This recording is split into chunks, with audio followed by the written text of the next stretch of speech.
ভাইজান অসংখ্য ধন্যবাদ আপনাকে কথা বলার সুযোগ করে দেওয়ার জন্য। তো ভাইজান সর্বপ্রথমে জানতে চাচ্ছি আপনি কেমন আছেন? আল্লাহর রহমতে আশা করি ভালো আছি। আলহামদুলিল্লাহ যে আপনি ভালো আছেন। তো ভাইজান আপনার নামটা জানতে পারি? আমার নাম রাহিদুল। রাহিদুল, চমৎকার একটি নাম আপনার, অত্যন্ত চমৎকার একটি নাম আপনার। এবং আপনার নাম শুনে এবং আপনাকে সামনাসামনি দেখে যেটা বোঝা যাচ্ছে আপনি প্রচণ্ড একটি সাহসী মানুষ।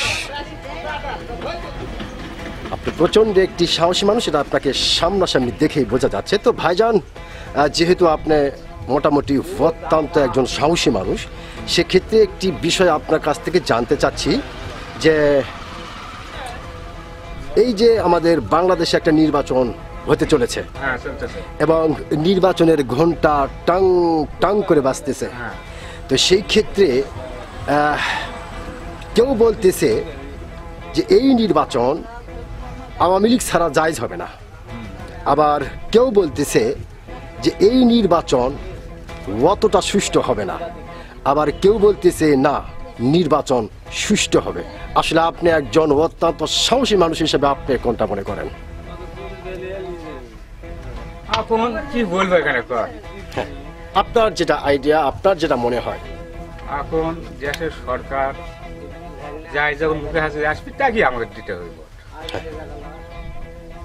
এখন আজে বাজে এই মুখে দৌড়া দেয় মুখে দৌড়ে দেয় লাভ নাই, যাই মুখে আসে সরকারে আসবে ওরা কি যা করতে পারে। আচ্ছা, তো আমি যেটা বলতে চাচ্ছি যে নির্বাচনটা সুষ্ঠু হবে কিনা?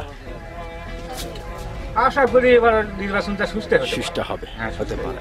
অসংখ্য ধন্যবাদ আপনাকে ভাইজান। আপনি যে আসলে সত্যিকারের একজন সাহসী মানুষ, আপনি কিন্তু আপনার সাহসিকতার পরিচয় দিয়েছেন। আপনি বলেছেন যে আমাদের অত কিছু দেখে লাভ নাই, যে সামনে আসবে তাকে আমরা ভোট দেব। এবং আপনি যেটা আপনার যেটা আইডিয়া বা আপনি যেটা মনে করতেছেন যে নির্বাচন সুষ্ঠুই হবে।